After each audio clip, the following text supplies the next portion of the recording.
Nous passons donc au 4e chapitre de Hilchot Teshuvah. Et nous avons ici des listes chiffrées d'ailleurs. Les chiffres ont un sens probablement chez Rambam, bien que jamais il ne dit expressément la chose, mais enfin, il y a des chiffres qui reviennent toujours chez le Rambam. Par exemple, le chiffre 14, le chiffre 4, le chiffre 7 parfois aussi. En tout cas, donc, allons-y. Je prends ici la première halakha, Arba'a ve'esrim devarim, me'akevin et ateshuvah. Il y a 24 choses qui entravent la teshuvah. Ça veut dire qu'on peut faire toujours teshuvah, mais il y a une difficulté en chemin. C'est la Mishnah, ça ? Non, ça c'est le Rambam que je lis. Je lis ici le Rambam dans Mishneh Torah. D'accord ? Est-ce que tu as le texte ? Non, tu ne l'as pas. Non, tu l'as. Ah d'accord, voilà. Ouais. Oui. Maintenant, quelqu'un a demandé au Rambam où est-ce que c'était écrit. Parce que on l'a trouvé ni dans la Mishnah, ni dans la Tosefta, etc. Alors le Rambam a répondu, je crois que ce sont les sages de Lunel en France qui ont interrogé le Rambam, il leur a dit c'est vrai que c'est pas écrit comme ça dans la Gemara, mais si on fait la liste, si on cherche un peu partout, on trouve ça. À part ça, j'ai copié ça, dit-il, des halachot du Rif, Rabbi Yitzhak Alfasi. Rabbi Yitzhak Alfasi était le maître du maître de Rambam. D'accord ? Bon. Donc, Arba ve'esrim devarim me'akevin et ateshuvah, donc il y a 24 choses qui entravent la teshuvah. Arba'a mehem, 4 d'entre eux, avon gadol, sont des grands péchés. Ve'aoseh achat mehen, en hakadosh baruch hu masvik biyado la'asot teshuvah lefi godel chet'o. Dieu ne le laissera pas faire teshuvah à cause de la gravité de sa faute. Ve'eluen, voici donc les 4 premiers. Amarti et arabim, celui qui fait pécher le grand nombre. U'vichlal avonze, et ce qui est inclus également dans ce péché, ameakev et arabim mila'asot mitzvah, celui qui empêche le grand nombre de faire une mitzvah. Où est-ce qu'il a été chercher tout ça, le Rambam ? Le roi Yerovam. Vous connaissez l'histoire du roi Yerovam ? Oui. Tu connais l'histoire de Yerovam ? Non. Ouais, d'accord. Quand je pose une question, j'aime avoir un feedback et que donc on me réponde. Voilà. Donc l'histoire de Yerovam, c'est à l'époque donc du premier temple, après la mort du roi Salomon, il y a un schisme dans le peuple d'Israël. Les tribus du nord fondent un royaume à part qui va s'appeler le royaume d'Israël. Les tribus du sud vont faire un royaume à part qui s'appelle Yehuda. Donc vous avez là-bas 2 pays, Yehuda et Israël, 2 États. La capitale de Yehuda, c'est Jérusalem. La capitale d'Israël, c'est Shomron. Et ce qui se passe, cette division, ce schisme, c'était encore acceptable puisque c'est un prophète qui a encouragé le roi Yerovam à se révolter et à fonder un royaume à part. Mais, oui quoi ? Pourquoi il y a justement cette séparation ? Alors ça, c'est dans le cadre de l'étude du Tanakh. C'est là que quand nous arriverons au livre de Melachim, si nous y arrivons, nous en parlerons. D'accord ? Et ce qui est grave, c'est que Yerovam, en français Jéroboam, a empêché le peuple de monter à Jérusalem 3 fois par an, parce qu'il avait peur que quand le peuple arrive à Jérusalem et qu'il voit le roi de Juda dans le temple avec toute sa splendeur, que le cœur du peuple soit attiré par la maison de David. Et donc il a fait un culte alternatif, 2 veaux d'or, un à Bethel et un à Dan. Et donc le Tanakh est très violent par rapport à ça. Il dit Asher Chata ve'cheti et Israël. Il a péché et il a fait pécher Israël. comme il a péché et qu'il a fait pécher Israël, c'est considéré comme la plus grave des fautes. C'est-à-dire, si quelqu'un pêche pour lui-même, ça va, il entraîne les autres, c'est très grave. Et donc, c'est un des cas où la teshuva est en péché. Oui. Et si c'est un groupe qui fait pécher justement un autre groupe, ça veut dire par exemple si c'est, imaginons une Médina ou quelque chose comme ça, est-ce que c'est la même échelle, la faute? Non, non. Bon. C'est que par rapport à une personne? Oui. C'est écrit dans le Ktav Sofer, je crois, qu'on ne fait pas un nidouille pour une communauté. Donc ça c'est donc le premier cas qui est considéré par le Tanakh comme étant très grave. À chaque fois le Tanakh revient là-dessus. Deuxièmement, ve'amate et chavero miderer tova lera'a kegon masit ou madiar. Celui qui entraîne son prochain du bon chemin vers le mauvais chemin, comme par exemple l'incitateur à l'idolâtrie, le masit ou madiar, et ça c'est donc même pour un individu qui entraîne un autre individu à faire le mal. Le premier cas, c'était celui qui entraîne la multitude. Troisième cas, Aroe beno yotze letarbut ra'a ve'eno mamche beyado.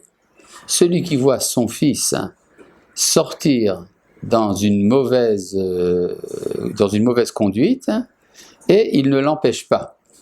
Ho'il uvno birshuto, car son fils est dans sa domination. Ilu mirhabo ayaporesh insa kemartio. S'il l'avait empêché, alors le fils aurait cessé, et donc c'est comme si le père l'avait fait pécher. Uvichla lavonze, et dans le cadre de ce même péché, kol she'efshar beyado limchot ba'acherim, tout celui qui a la capacité de s'opposer aux autres, ben yachid ben rabim velo micha ela yanichem bekishlonam, mais que ce soit pour des individus ou pour une multitude, et il n'a pas protesté, il les a laissés dans leur chute. Donc en fait, les trois premiers cas, des quatre, ce sont des cas où quelqu'un est responsable par rapport à un autre. Que ce soit envers la multitude, soit par l'incitation, ou par l'indifférence par rapport à celui dont nous avons la responsabilité. Le fils, par exemple. Est-ce que là, vous suivez? Ouais. Quoi? Qu'est-ce qu'il y a? Le fils, c'est en tout cas, je connais pas. Enfin, il s'agit d'un fils qui écoute son père. Mais attends, okay. Il s'agit d'un fils. Ça dépend, il y a toutes sortes d'âges. Il y a des âges où on écoute encore son père, et des âges où on n'écoute pas. D'accord? Quatrième cas, et là ça concerne la personne elle-même. Ouais. Oui. Ce qui veut le Raman du principe qu'Israël avait Zélazé. Qu'est-ce quoi? J'ai pas compris. Tout Israël est responsable. Oui, quand Israël arrive, Zélazé alors. Qu'est-ce qui fait ce principe? Son principe, on reprend oui, non, ça veut dire on est arrivé, mais on n'est pas toujours capable. C'est vrai qu'on est responsable, mais on n'est pas toujours capable. Par exemple, il y a des personnes sur lesquelles je n'ai pas d'influence. Je n'ai pas d'autorité. D'accord? Quatrième cas, Veha Omer Echetav Veashuv, ou Vichlal Ze Haomer Echetav Yom Akipurim Mechaper. Celui qui se dit je vais pécher et faire teshuva, ou celui qui se dit je vais pécher et le jour de Kippour expira. Alors la Mishnah, effectivement, dit comme ça. Ah tiens, donc tu es là, tu es arrivé en retard au cours. Bon, et donc, Haomer, Echeta ve'ashuv, Echeta ve'ashuv. En maspikin biado la sot teshuva. Celui qui dit je vais pécher et revenir, je vais pécher et revenir, alors on ne lui donne pas l'occasion de faire teshuva. Ça veut dire quoi? Ça veut dire que si quelqu'un pêche et il se base sur la teshuva qui viendra après, ça veut dire qu'en fait, son orientation, c'est vers le péché. Donc, il n'a pas de chance de faire teshuva. Parce qu'il va rentrer dans un engrenage. Surtout s'il dit Echeta ve'ashuv, c'est deux fois. C'est comme s'il disait Echeta, je vais pécher, ve'ashuv lachato ve'ashuv. Je vais refaire encore le péché et faire teshuva. Alors évidemment, Qu'est-ce qui se passe si quelqu'un qui dit je vais pécher et faire teshuva, fait teshuva? Ça tient ou pas? Ça dépend. Pourquoi ça ne tiendrait pas? Ça dépend. Non, c'est pas ça qu'il dit Rambam. Le Rambam dit, celui qui dit je vais pécher et faire teshuva, ça l'empêche de faire teshuva.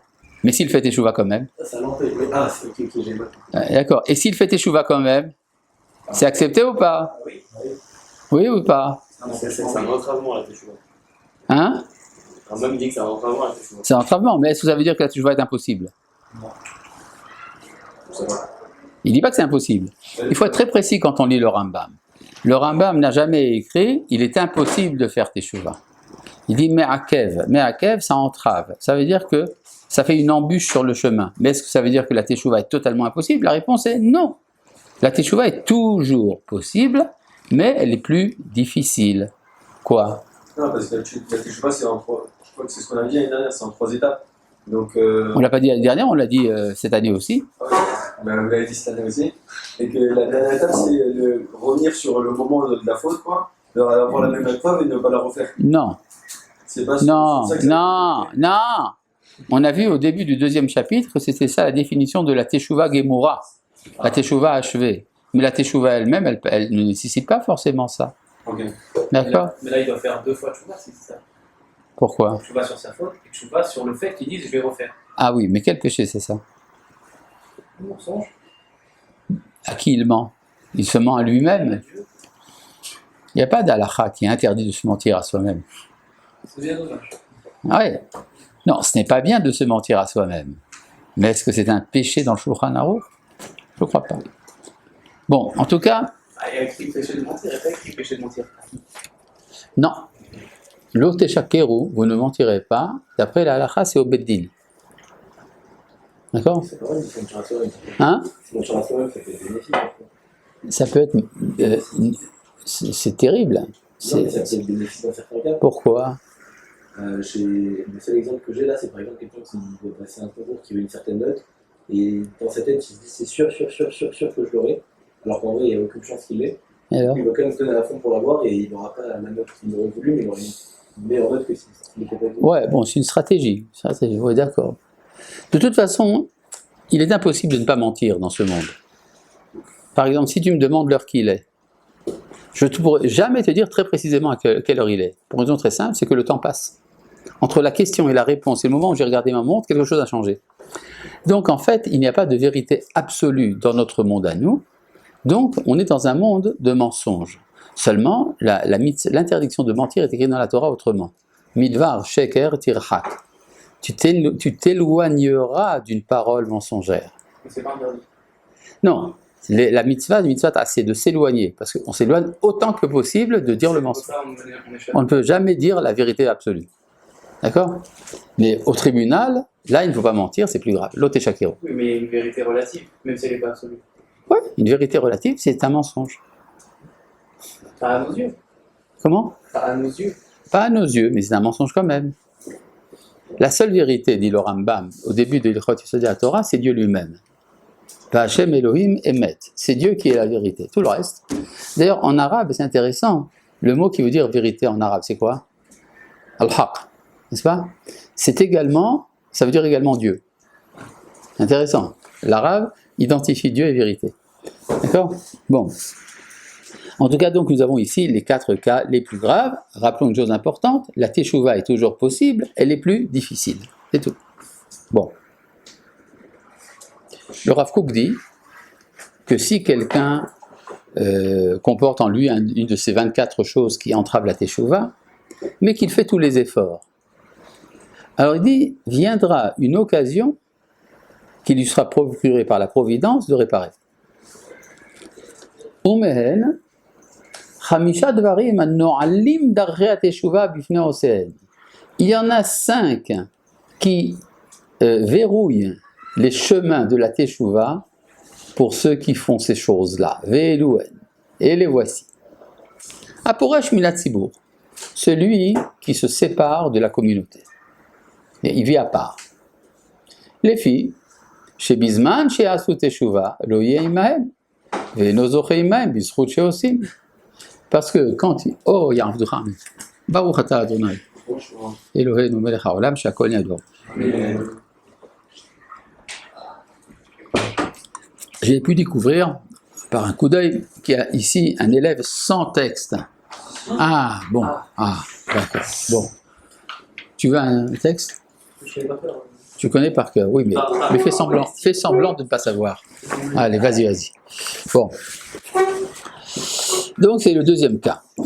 Ils se séparent de la communauté, les filles chez Bizan chez Asut Teshuva, parce que lorsqu'ils feront Teshuva, Lo Yeimaen, il ne sera pas avec eux, Veno Zocheimaen Basrut Sheosim, et donc n'a pas le mérite de ce qu'ils font. Ça me rappelle un peu le cas du japonais qu'on a retrouvé après 20 ans, après la Deuxième Guerre mondiale, dans une île du Pacifique. Il ne savait pas que la guerre était finie. Et donc, donc il a refusé de se rendre. Il était avec ses mitrailleuses, etc. Il a fallu que son officier direct du temps de la guerre lui dise que la guerre était finie pour qu'il accepte de se rendre. Oui. D'où il tire ça le lendemain? C'était à la fin. C'est dans la Gemara. C'est un peu partout. Comme les sages de Lunel ont demandé à Rambam où est-ce que ça se trouve. Alors il a dit que c'est une liste, établie par le Rif, Rabbi Yitzhak Alfasi, qui était le maître du maître de Rambam, mais qui en fait est une réunion de plusieurs passages de la Gemara. D'accord?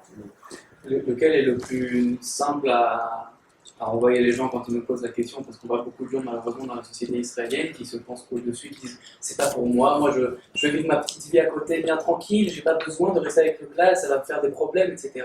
Et personnellement je trouve que c'est un véritable problème, surtout s'il nous dit ça le Rambam. Comment est-ce on la renvoie au Mishneh Torah, où il y a une source entre guillemets plus claire ou plus acceptée par la majorité? Ah, tu veux dire des religieux qui font comme ça? Oui.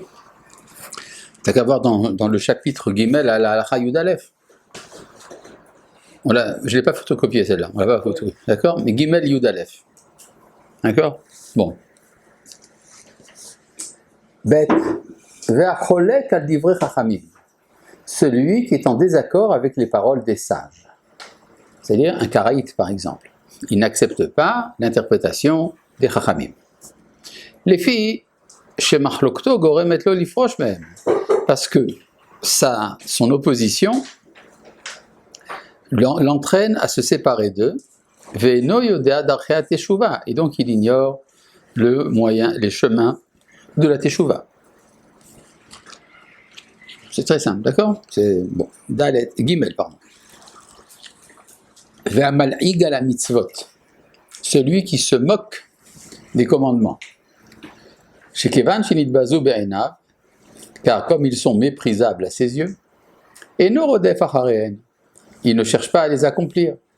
Velo osan, il ne les fait pas. Vimlo yaase meiske, et s'il ne le fait pas, comment méritera-t-il? Dalet. Vamevazer abotav, celui qui humilie ou qui insulte ses maîtres. Chez Davarze, gorimlo le dochafol tordo, parce que cela l'entraîne à être repoussé et perdu. Que Gehazi, comme Gehazi. Écrit aussi Yoshua, Pied. Alors ça dépend des éditions. Dans mon édition, là, celle que j'ai devant moi, il y a écrit seulement que Gehazi, mais tu as raison, dans le texte originel, que Gehazi ve Yeshua, comme Gehazi et Jésus. Il s'est passé quoi avec à part Jésus, je sais, mais c'est qui Gehazi? Gehazi.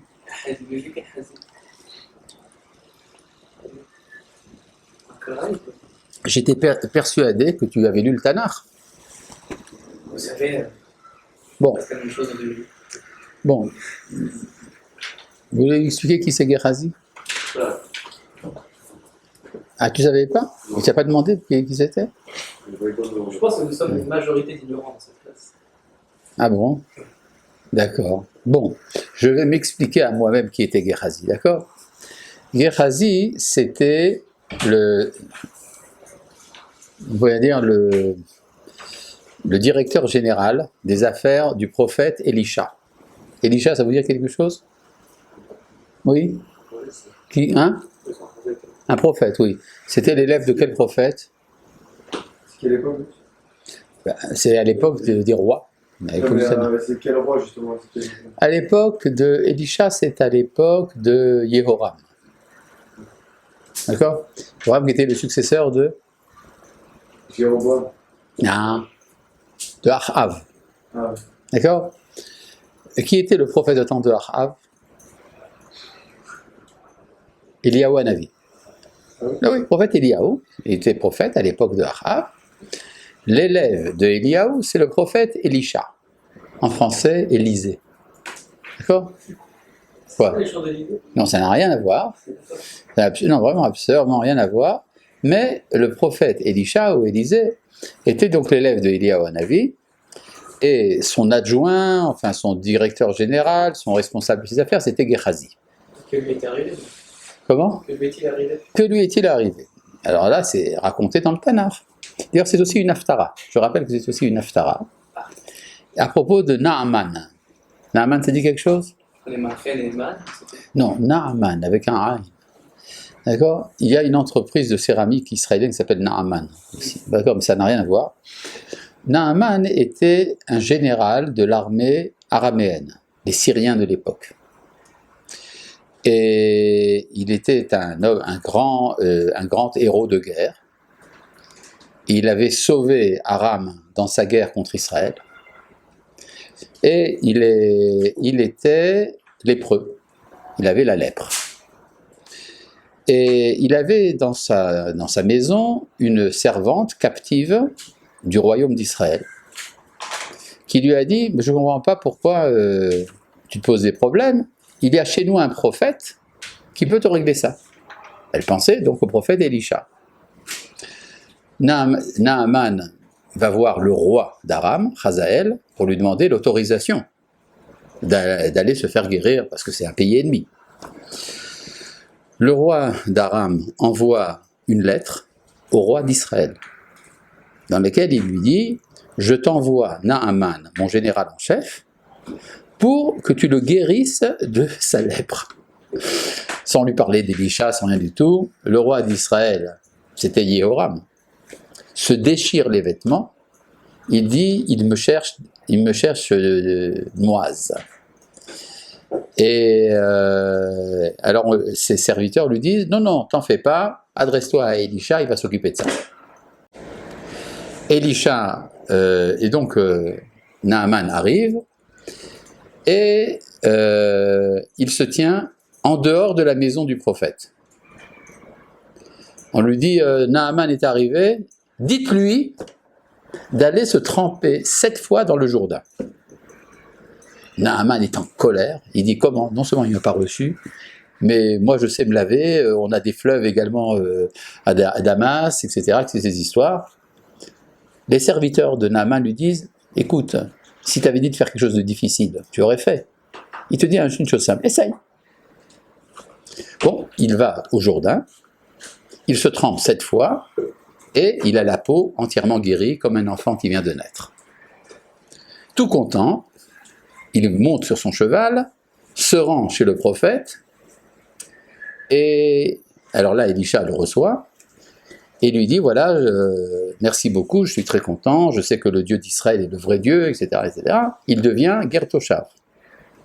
Un Ger Toshav, il demande simplement l'autorisation de se prosterner dans le temple idolâtre à Damas pour ne pas se faire tuer par le roi, Élisha le laisse. À part ça, il dit, puisque déjà je suis là, j'ai des cadeaux pour toi, et il dit, voilà, j'ai plein de richesses à te donner, Élisha lui dit, non, je veux rien, va-t'en. Jusque-là, tout se passe comme il faut. Gehazi, voilà, Gehazi, le serviteur donc d'Élisha, court à la rencontre de Naaman et lui dit « Regarde, j'ai un problème, mon maître vient de recevoir des invités importants, est-ce que tu peux donner de quoi manger, etc. » Il lui donne. Et donc Élisha, qui comprend ce qui s'est passé, maudit Gehazi.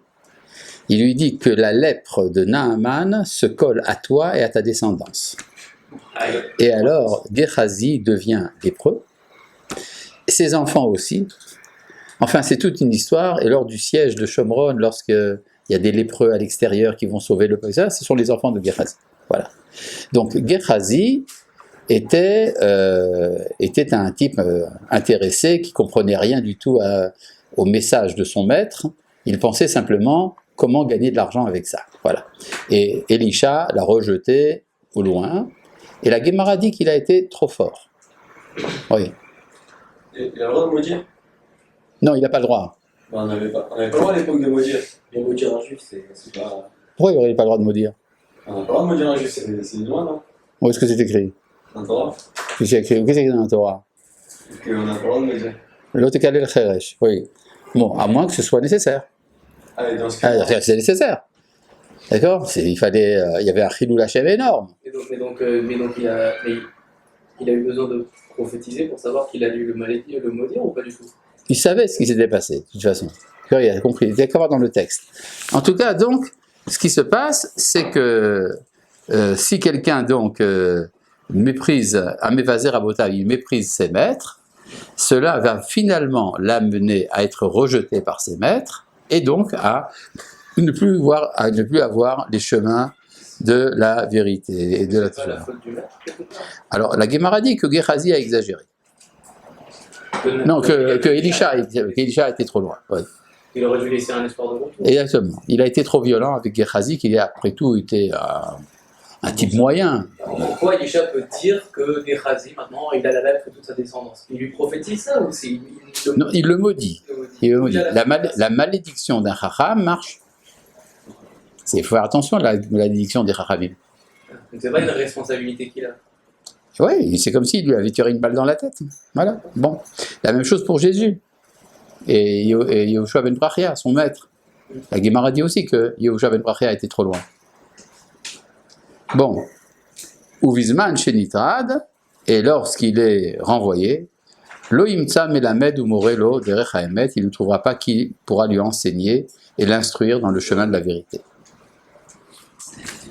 Je me rappelle, j'ai rencontré il y a 2 mois un groupe de catholiques français qui ont demandé à me rencontrer, je ne sais pas pourquoi ils avaient du temps à perdre, et bon, ils m'ont posé des questions, on a discuté, comme ça, bon, on a fait un entretien, et alors une des questions qu'ils m'ont demandé, qui c'est pour vous Jésus? Inconnu. Comment? Bon, on a dit beaucoup de choses, mais une des choses que je leur ai dit, c'est que dans la tradition talmudique, il apparaît comme un élève de yeshiva qui se sent rejeté.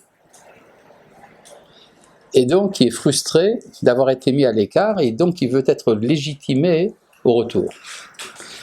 Pourquoi je leur ai dit ça? Parce que tout le christianisme tourne autour de cette obsession d'être reconnu par les juifs. C'est absolument incroyable. Moi, je leur ai dit, pour vous, c'est très important de savoir ce que nous, les juifs, nous pensons de vous. Tandis que nous, les juifs, on s'en fiche pas mal de savoir ce que vous pensez de nous. Et la raison est très simple, c'est que le christianisme est issu du judaïsme, tandis que le judaïsme, il n'est pas issu du christianisme. Et donc, il y a pour eux une importance très grande à ça.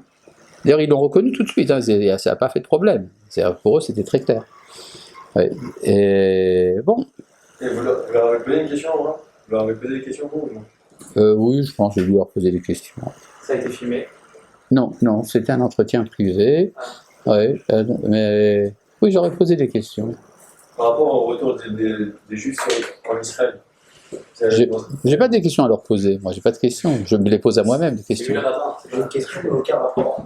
Ouais. Mais du coup, est-ce que les chrétiens, c'est une tribu cachée ou pas? Est-ce que c'est une tribu? Une tribu cachée. Une tribu cachée? Pourquoi ce serait une tribu? Ils sont juifs à la base. Non, les fondateurs du christianisme étaient des juifs, mais les nations, c'était des Romains, des Francs, des Gaulois, toutes sortes, quoi. D'accord. Hein? Oui, effectivement. Oui. Oui. Un petit village. En armorique? Il résiste encore et toujours. Oui. Bon, alors où on était? Voilà, donc c'est ça. Bon, le 5e. Ve'asone et atochechot, celui qui déteste les réprimandes. Sheare, lo inyach lo derech teshuva, parce qu'il ne se laisse pas une voie de teshuva. Shatochecha, Gorem met la tchouva, parce que la réprimande cause la teshuva. Chez Bisman, chez Modim, Lola, Adam, Chatav ou Machlimim Oto, quand on annonce à quelqu'un ses péchés et qu'il en a honte, Choser Bitshuva, il revient, il fait teshuva, Kemo Shekatu Batorah, ainsi qu'il est écrit dans la Torah, Zachor ve'al tishkach, Mamrim heitem, souviens-toi, n'oublie pas, vous étiez révoltés, Velo natan Hashem lachem lev, Dieu ne vous a pas donné de cœur, Amnaval velo chacham, un peuple scélérat et qui est sans sagesse.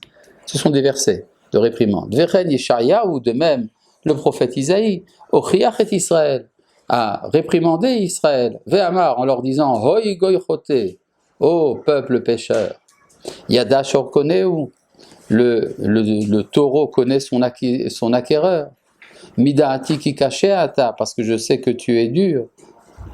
Ce sont des citations de petits morceaux de versets dans lesquels nous voyons les prophètes réprimander Israël. Donc la réprimande est une bonne chose, elle permet de faire teshuva. Et Dieu lui a ordonné de réprimander les pécheurs. Chez Nehemar, ainsi qu'il est dit, ça c'est dans l'Haftara de Kippour, Kera begaron al tarsor. Appelle par ta gorge, ne te prive pas.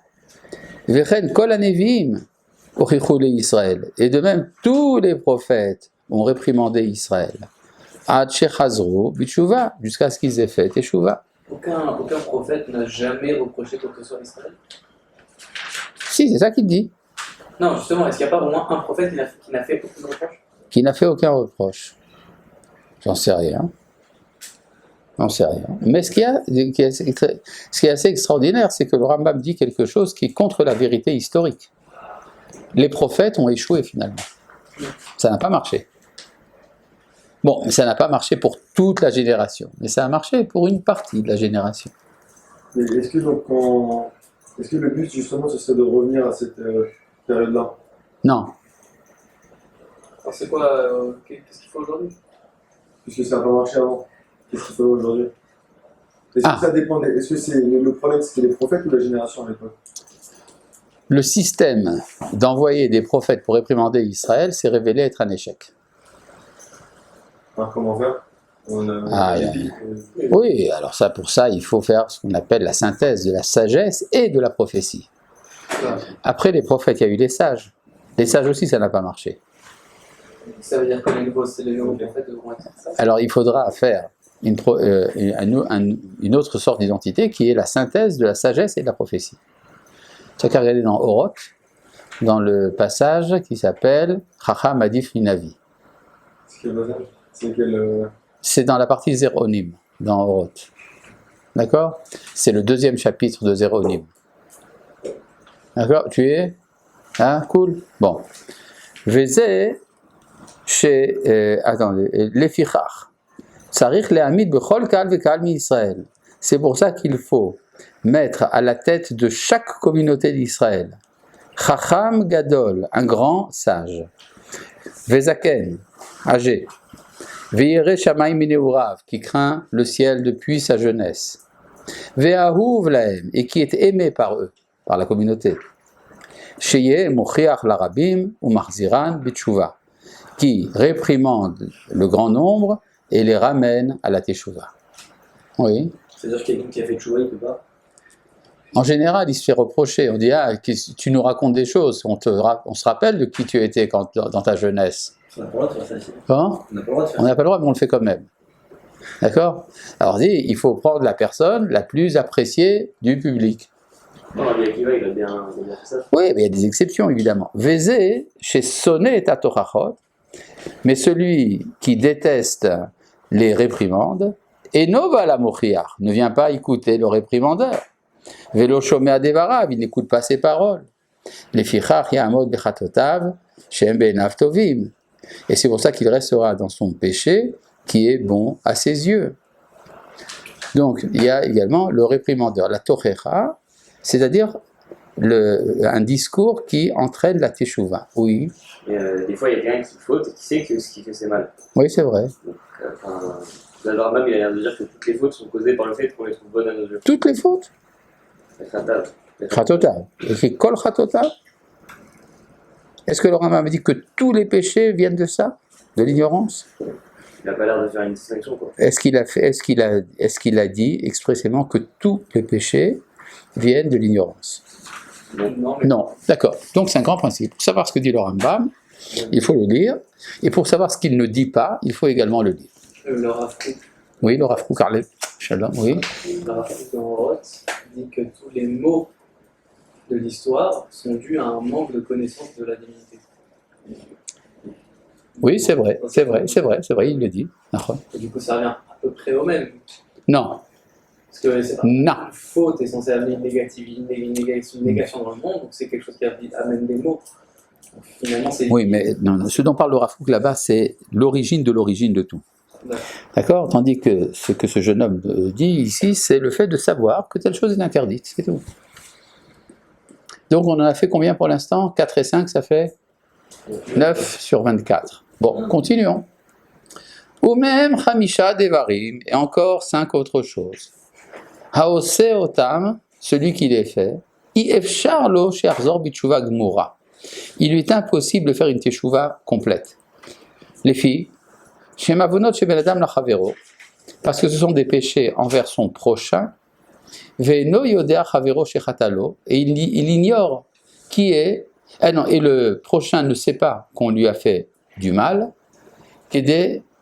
non, il ne sait pas qui est son prochain, à qui il a fait du mal, Kede she'achzirlo, pour lui rendre, lui restituer, O ishal mimeno limchollo, ou pour lui demander de le pardonner, ve'eluem, les voici. Premièrement, Aleph, Amekalel et Arabim, celui qui a insulté de nombreuses personnes. Vélo qu'il est la dame yadoua, il n'a pas insulté une personne particulière. Kedeshi al mimenu kapara, pour lui demander pardon. Par exemple, imaginez quelqu'un qui dit tous les rouquins sont des salauds. Dire une chose pareille, vous vous rendez compte, il va devoir demander pardon à tous les rouquins. Il ne sait même pas où ils sont. D'accord? Bon. Oui. Mais non. Oui. Est-ce que là, quand il dit c'est pas une insulte comme ça? On dit les calèles, c'est pas une malédiction. C'est méprisé. Non, c'est pas forcément une malédiction. C'est des insultes. Ça veut dire une insulte. D'accord? Bête. V'acholek im ganav, celui qui partage le lot d'un voleur. Chez les filles, chez Noyode Agnevazo Shelmihi, car comme il ne sait pas de qui ça a été volé, et là, Ganav Gonev l'Arabim ou Mevilo Volokar, mais le voleur, c'est lui qui vole de beaucoup de personnes et qui lui amène. Veod, Shehu, Machazik, Yad Ganav ou Martio. À part ça, il soutient donc le voleur et l'entraîne à pécher, ce qui revient à un des 4 premiers. Donc c'est très très grave de faire du forex. C'est très très grave de faire du forex. Du forex. Du forex, c'est quoi du forex? Très bon. Mais en gros, c'est des gens qui appellent. Enfin, une des branches principales du forex, c'est des gens qui appellent d'autres gens. Et ils leur disent bonjour, nous sommes une boîte de boursiers, ce qu'on veut, etc. Investissez dans telle et telle chose, etc. Mettez toutes vos économies, c'est sûr que ça va marcher. Ils embourbent les gens et finalement ils prennent tout leur argent et les gens sont détruits. Ça, c'est des voleurs. Oui, justement, mais il y a des gens qui travaillent pour ça, qui font des appels, qui sont donc payés par la. Ah, d'accord, c'est ça. Voilà. Et donc ils ne savent pas à qui ils ont volé. C'est ça, oui. Alors dans ce cas-là, c'est comme tous les. Oui, non, je donnais un exemple. Bon, Gimel. Ve'amotse aveda, ve'eno machriz aleha ad she'achzira liva alea. Ou celui qui a trouvé un objet trouvé et qui ne le déclare pas pour que son propriétaire le retrouve. Le'achar zman k'shaseh teshuva, en yodea lem'i yachzir. Et si le temps passe, il ne saura plus. Quand il fera teshuva, il ne saura pas à qui rendre. Dalet. Ve'a ochel shor aniyim. Attendez, je vais vous raconter comme une histoire à ce propos. Une belle histoire. Vous voulez une belle histoire? Oui. L'histoire, c'est... Il y avait un élève du Gaon de Vilna qui s'appelait Rabbi Zalman de Vologine.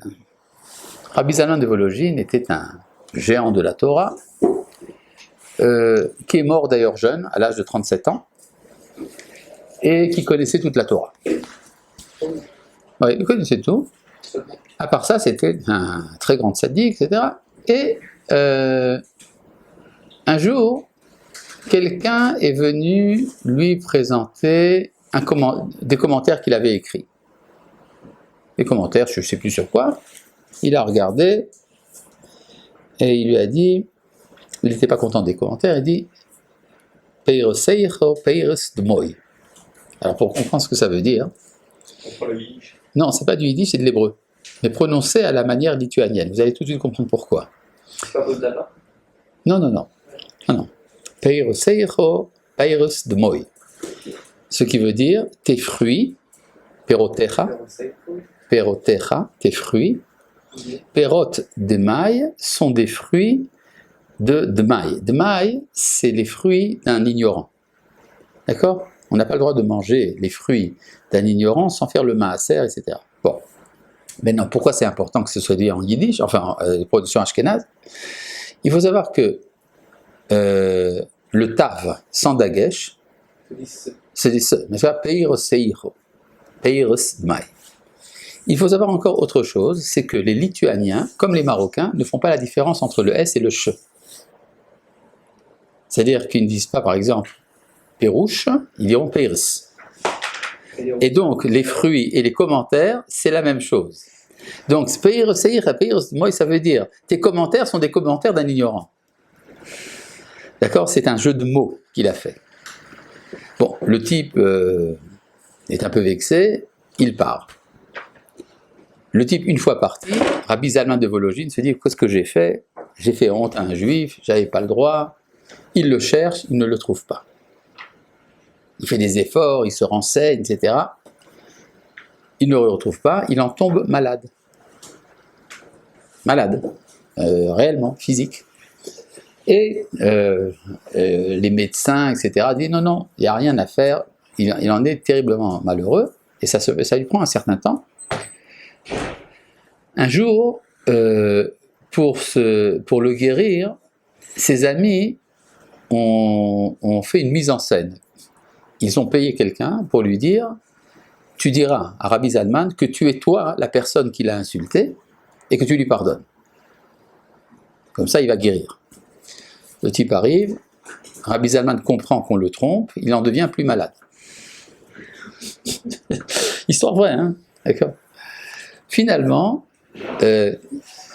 c'est arrivé au Gaon de Vilna, on a raconté au Gaon de Vilna l'histoire, et alors le Gaon, dans un cours, dans lequel Rabbi Zalman était présent, a dit, quand on a fait tous les efforts qu'on peut pour faire teshuva, alors c'est considéré comme si on l'avait fait. Alors il a guéri. D'accord? Bon, c'est un peu fait partie donc de cette liste-là des 24. Bon. Dalet. Vea ochel shor aniyim vitomim ve'almanot. C'est celui qui mange le taureau des pauvres, des orphelins et des veuves. Il y a ici probablement une erreur de copiste. C'est pas le mot shor, mais c'est le mot shod. C'est-à-dire, il s'est emparé du butin des pauvres. C'est-à-dire, il exploite la faiblesse de certaines personnes. Ceux qui sont faibles dans la société, ce sont les pauvres, les veuves et les orphelins. Il exploite ça, alors c'est encore plus grave parce que ce sont des gens qui sont malheureux. Elou bene Adam umlali même, ces gens-là sont malheureux. Ve'enam yodim umefursamim. Or, on ne les connaît pas, ils ne sont pas célèbres. Vegolim meir leir. Et ils errent de ville en ville. Ve'en lahem makir. Et ils n'ont pas d'amis, de connaissances. Kede she'eda shor ze shel mihu v'yarzirenu, pour savoir à qui est ce taureau ou ce butin pour lui rendre. C'est le même principe. On ignore la personne à qui on a fait ce mal. Et 5. Vehamekabel shohad leatot din. Celui qui a reçu un bénéfice pour orienter le jugement. C'est-à-dire un juge, il a jugé après avoir reçu un cadeau d'une des parties. Et il ne sait pas à quel point il a été incliné. Parce que peut-être qu'il dit, non, ce que j'ai dit là était bon. C'est-à-dire, il se ment à lui-même. Il se dit, j'ai quand même bien jugé. Et quelle est la puissance de cette inclination pour rendre? Parce que l'argument est quand même valable. C'est-à-dire, un juge peut être entraîné à donner un argument un peu fallacieux, mais qui tient la route quand même. Car en plus de ça, il entraîne celui qui lui a donné l'avantage et le fait pécher. Mais est-ce qu'un juge a le droit, par exemple, On n'a pas le droit de soudoyer même un juge non juif. oui, mais supposons que le juge a été soudoyé, qui reçoit donc l'argent, mais il y a A et B. B a essayé de soudoyer le juge, et il a quand même voté en faveur, il a fait un dénouement en faveur de A. Est-ce qu'il a le droit de prendre l'argent quand même, de le faire? Non, il n'a pas le droit. Tout d'abord parce que même s'il a fait en faveur de A, peut-être qu'il aurait pu faire plus grave pour A. Et on parle que des juges ici? Hein? On parle que des juges? Oui, là c'est pour le juge. Est-ce que c'est aussi interdit du coup pour les autres professions? Pour les quoi? Pour les autres professions, de prendre un peu d'en. Par exemple, tu dois passer un examen et tu amènes un bouquet de fleurs à l'examinateur. Voilà. Hein? Voilà, par exemple, pour un policier ou. Oui. Allez, soyez sympa. Hein? D'accord. Là, c'est aussi interdit? C'est interdit, mais c'est pas du shochad. Ok. Maintenant, il y a un problème. Dans le Sdech Emed, un des grands poskim de Hebron, qui auparavant était en Crimée, le Rav Chaim Chizkiyahu Medini, auteur du livre Sdech Emed, c'est une encyclopédie, ce livre-là. Et dans un endroit, il pose la question de savoir, on n'a pas le droit de donner des pots de vin à un juge, même goy. Mais nous le faisons toujours. Il dit, ça se passe tous les jours, que nous passons devant les tribunaux des goïms, et nous leur donnons des pots de vin, des avantages, etc. Alors il demande comment est-ce que c'est permis. Rappelez-vous que ça se passe à l'époque de la domination turque en Eretz Israël, l'époque ottomane. Il dit non, on les soudoie pour qu'ils jugent comme il faut. Parce que sans le bakshish, rien ne se fait dans l'Empire turc. D'accord? Bon. Umehem chamisha dvarim haose otam en chezkato lashumev. Il y a encore 5 choses que ceux qui les font ont toutes les chances de ne pas faire teshuva. Les filles, shem dvarim kalim be'ene rova adam, parce que ce sont des choses qui sont légères aux yeux de la majorité des hommes. Venimtsa chote, et donc il est pécheur. Vuyedame shen zechet, mais il s'imagine que ce n'est pas une faute. Oui, quoi? Pourquoi il les sépare comme ça des 24? Et pas, il n'a pas fait une liste directement des. Parce que c'est pas la même chose. Il y en a où c'est le plus dur, il y en a où c'est difficile, il y en a où c'est empêchant, etc. Ce sont des catégories. C'est quoi les nuances? Bah tiens qu'à voir, on l'a lu là. Je sais, mais c'est quand vous traduisez, Oui, quand je on traduis. ne dit pas vraiment les nuances. Enfin, Ah oui, c'est dommage. Il y a des nuances, et il faut s'y mettre. D'accord? Ve'eluhen, et les voici. Ha'ochel, alef ha'ochel misuda shena maspeket leva alea. Sheze avak gezelu. C'est-à-dire, c'est quelqu'un qui mange dans un repas, celui qui donne le repas n'a pas assez à donner. Et donc, il mange d'un repas, en fait, il prive l'auteur du repas, enfin le possesseur du repas, de son repas à lui.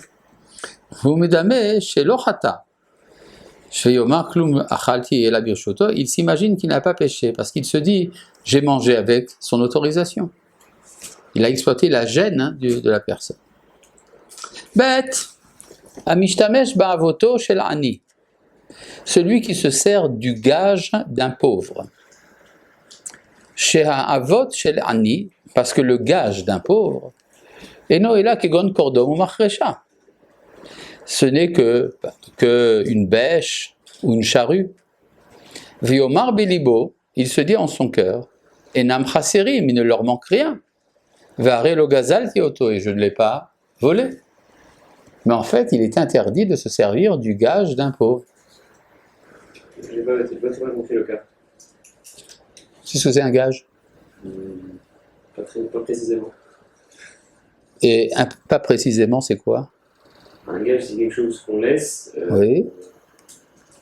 pour être sûr que la personne en face va réaliser ce qu'on va trouver de Et oui, c'est ça. C'est-à-dire tu fais un prêt, la personne, tant qu'il ne t'a pas rendu l'argent, met chez toi un gage. D'accord? Et il est interdit de se servir de ce gage. D'accord? Et donc, si c'est le gage d'un pauvre, et donc c'est sa charrue ou bien sa bêche, et je me sers de la bêche du pauvre, j'ai rien enlevé. D'accord? La bêche est entière.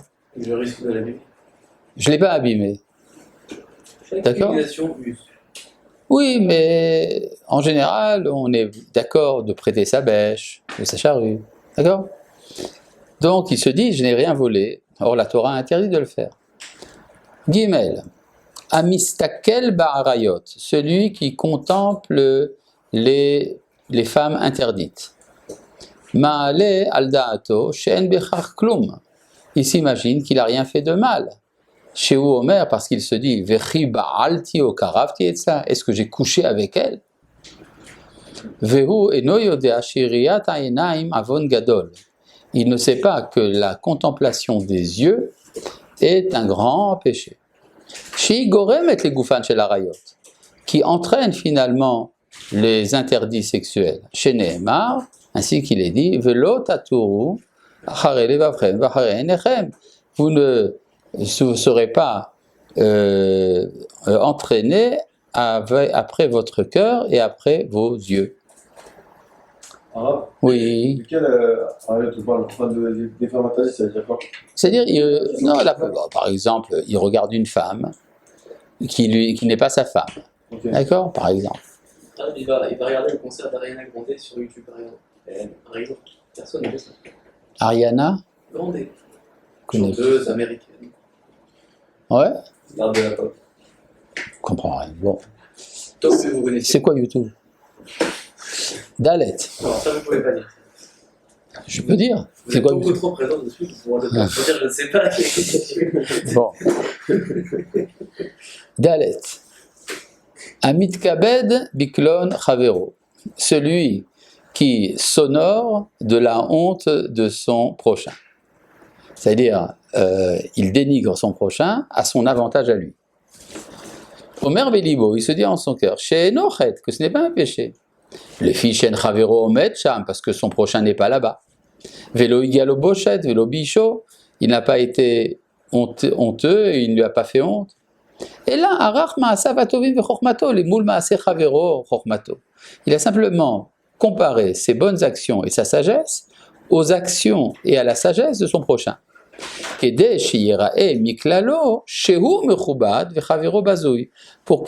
Pour qu'on comprenne de cela que lui est honorable et que son prochain est méprisable. Et cinquième chose, quoi? Est-ce qu'on a le droit de faire l'inverse? De se mépriser soi-même? Oui, c'est-à-dire qu'en gros, de dire que regardez lui par rapport à moi, comment il est bien. C'est pas interdit, je crois pas, mais c'est idiot. Bon, ça me rappelle une fois au Machon Mir, il y a 30 ans. Un élève m'a dit, ma vie est détruite. Je dis pourquoi? Il dit parce que je ne suis pas le Rav Mordechai Eliyahu. Alors je lui ai dit, mais peut-être que la vie du Rav Mordechai Eliyahu est détruite parce qu'il n'est pas toi. Je n'avais pas connu l'histoire de Rabbi Zouché. Bon, qu'est-ce qu'il y a avec sur Rabbi Zouché? Pourquoi est-ce que je ne suis pas... Non, c'est-à-dire que chacun doit être lui-même. On ne peut pas chercher à être l'autre. D'accord. Hey, Là, ça lui a remonté le moral. je crois, oui. Vers Choshed Ksherim, celui qui soupçonne ceux qui sont innocents. Omer Bilibo, chez Enochet, il se dit en son cœur, ce n'est pas un péché.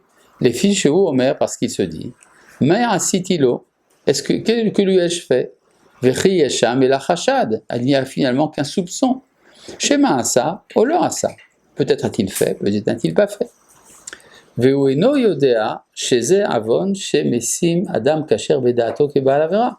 Et il ne sait pas que c'est un péché parce qu'il considère quelqu'un de pur comme quelqu'un de pécheur. Donc ce sont des choses qui sont légères et pour lesquelles il est difficile de faire teshuva. Mais comment on fait alors? C'est considéré comme un Ben Adam de la com, Ben Adam Favero, ce qui veut dire. Sinon c'est la chavero. Mais alors comment on fait? Comment? Si On fait teshuva de ça. Non, mais si il y a 3 personnes devant moi, et j'ai 3 enfants, et je vois, il y a le pot de fleurs qui est cassé. Je sais pas lequel c'est. Et ils sont tous des très bons menteurs. Je suis obligé de me dire, il y en a forcément un qui l'a fait. Je suis obligé de faire l'art chaude à lave alors qu'il est peut-être innocent. Sinon, je vais jamais trouver qui a fait ça. Eh ben, tu ne trouveras pas, c'est pas grave. Ce n'est qu'un pot de fleurs. C'était le pot de fleurs préféré de ma femme qui a coûté très cher. Ouais, Vous avez été offert par quelqu'un. Ouais, c'était oui, la reine d'Angleterre. Voilà. Bon, ouais. Ben voilà, ben. Imagine, pire que ça, il faut aller au cœur pour trouver des bons exemples. Oui, Imaginez que c'était un pot de fleurs offert par Manitou. Et alors? Oh là là, ça change rien. Je me rappelle une fois, à Purim, j'ai bu une petite bouteille de vodka. Quand je l'ai fini, ma femme m'a dit c'est Manitou qui te l'a donné. C'était vrai, tu vois. Et ben non, ben c'est pas grave, hein, la vodka était bonne. Bon, hey. Oui. En fait, cette liste-là qui est en train de faire le Rambam, c'est pas un peu comme ce qu'on voit dans le Messiah Tisharim. Au début du Messiah Tisharim, je crois que le Rambam, il parle des gens qui voient pas ce qu'ils font, que ce qu'ils font c'est mal en fait, ils pensent que c'est bien. Est-ce que c'est la même chose? Non, ce que dit Rambam là-bas, il dit il y a des gens qui s'imaginent qu'ils savent qu'est-ce que c'est que les midot, ils ne les savent pas vraiment. C'est ça qu'il dit. Ok. Omen chamisha dvarim haose otam yimashech acharem tamid. Et il y a encore 5 choses, celui qui les fait est entraîné en permanence, c'est-à-dire c'est de l'addiction. Les kashim, même l'ifrosh mehem, il est difficile de s'en séparer. Les firar tzarich adam lizer mehem, c'est pour ça qu'il faut faire attention de ne pas le faire. Shema idbak bahem, de peur qu'il ne soit attaché à ces choses-là. Vem kulam deot raot admeod, ce sont des mauvaises, ce sont des grands défauts. Ve'eluad, c'est quoi? Rechilut, c'est-à-dire le commérage. Ve'lashonara, et la médisance. Mouva al-Hema. La différence entre les deux. Rechilut, c'est rapporter ce que l'un dit à l'autre. C'est rapporter des choses. Okay. Mais la shonara, c'est dire du mal de la personne. Mouva al-Hema, être coléreux. Mouva al-Marshava ra'a, ou avoir des mauvaises intentions. Va mitraber la racha, ou celui qui devient l'ami d'un méchant, mipne shulomed du maasav et mirshami belibo, parce que il apprend de ses actions et elles s'inscrivent dans son cœur. Voyez-vous, chez Shlomo, Shamar Shlomo, Veroe Kesilim Yaroa, c'est ce qu'a dit le roi Salomon, celui qui s'associe au mauvais devient lui-même mauvais. Uvar bernu bilchot deot. Nous avons déjà expliqué dans les Ilchot Deot, des varim chez Tzarech Adam Minok Bahem Tamid, ce qu'il faut toujours accomplir, Kal Vachomer les Baal Teshuvah, à plus forte raison pour celui qui fait Teshuvah. La halacha Vav, c'est 2 lignes. Ces 2 lignes sont importantes, bien que nous ayons fini le cours, quand même, on va les lire. Kol Elu Advarim Vachot Zebahem, toutes ces choses-là, et tout ce qui ressemble, Afalpi Shemakim Ita Teshuvah, bien qu'elles entravent la Teshuvah, En Moninota, ne l'empêche pas. Et là, imasa adam teshuva mehen, arezé bal teshuva, veshlochel konaba. Si on fait teshuva de cela, on est accepté et on n'a pas olam haba. Voilà.